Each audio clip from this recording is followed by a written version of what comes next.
В Таджикистане предупредили об опасности, которая идет со стороны Китая.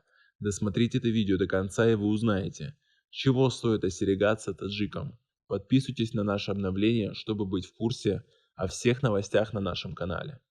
Министерство образования и науки совместно с Министерством иностранных дел и посольством Таджикистана в Китае предупреждает абитуриентов о мошенниках, которые обманывают иностранных студентов. Будьте бдительными при выборе и поступлении в учебное заведение, говорится в сообщении, опубликованном на сайте Министерства образования Республики.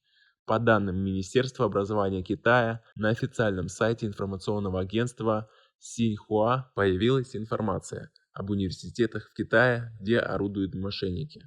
Как вы думаете, в какую страну лучше вступать абитуриентам, в Россию или Китай? Свои ответы пишите нам в комментарии под этим видео. Министерство образования Китая призвало всех абитуриентов, желающих учиться в учебных заведениях страны, проявлять бдительность, чтобы не попасть в ловушку фальшивых университетов. Также абитуриенты могут проверить выбранный университет при помощи обращения в поддержку министерства или других соответствующих органов через WeChat.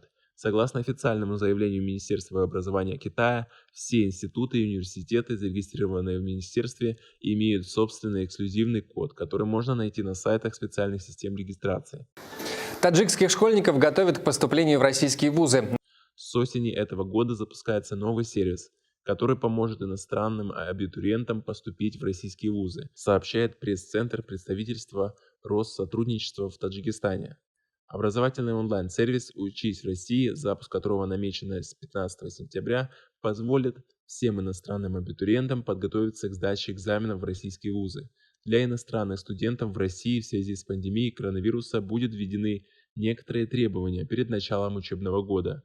Иностранные студенты из стран, с которыми налажено международное сообщение, смогут приступить к занятиям в традиционном формате после двухнедельного карантина и сдачи теста на наличие коронавируса.